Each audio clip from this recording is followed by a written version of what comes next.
The first time I bought something at auction, it was a thrilling process. I had targeted this thing and I didn't know if anybody else cared about it, and it came up and I was bidding and there were two other bidders in the room and my heart started racing and I was scared and I didn't know if I would get it, and then I got it, and I remember my wife was sitting next to her and I was like, yes! And I reached over and I gave her a hug and I was so excited, and the auctioneer was like, sir, we need your paddle number.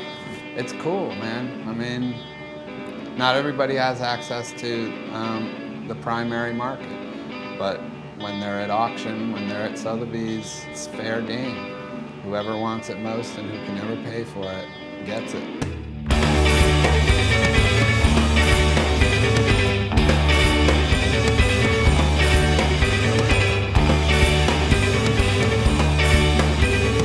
I think people on the outside understand very little about auction houses. The first thing people don't know is this is like a department store of art. On any given day you can go from floor to floor and see things that are here for a short period of time that are remarkable, and then if you want you can participate. Some people love the spectacle of auction, that there are 1,000 people in this room, that we're sitting now on an auction night competing for pieces, and it's a very official, ceremonial enterprise that's happening at auction, and I think people like that. When I was 26, I went to my first auction, a very large Warhol auction, and I just had to go see the glamour of the auction house. I was put in standing room, and then the second a seat opened, I just whittled my way up there and sat down. The auction house is a unique medium. There's the immediacy of it, so people have to make up their minds. If they're dealing with a dealer, they can hem and haw and sort of think about it, whereas in an auction you have that moment,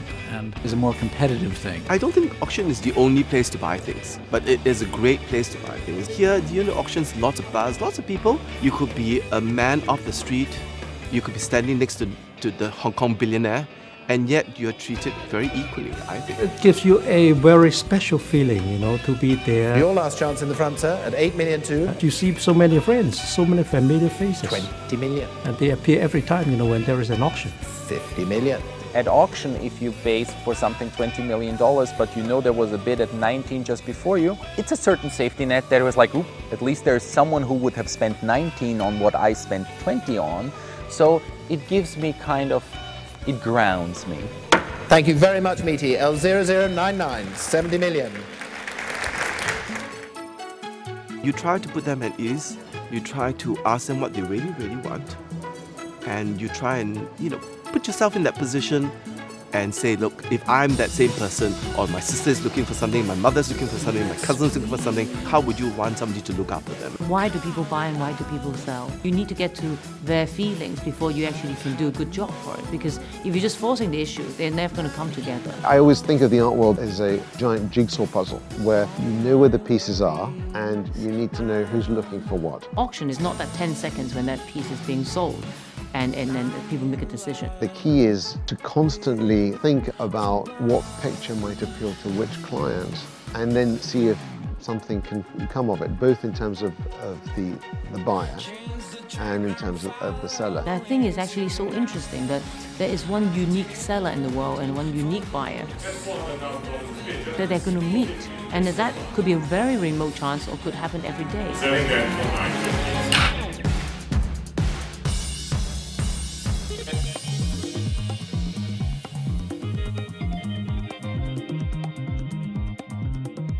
You can have many successes, but you have one big failure, and that's what people will always remember. I think it's full of pitfalls, and you need a shield. There is a delicate balance between everyone involved, and it's even true with the auction houses, which is a tough thing for them to deal with, is that they also bear a certain responsibility, because they're selling art at the end of the day. It's not just a commodity. Of course, to the outside world, it looks glamorous. I don't think you can have success without really serious hard work and dedication. I think a lot of people don't realize that. They think it's just selling a few pictures for 3 times what they're worth, making a lot of money and going back home at night. having exotic holidays in exotic places. That's about it. But this is a very superficial way of looking at it.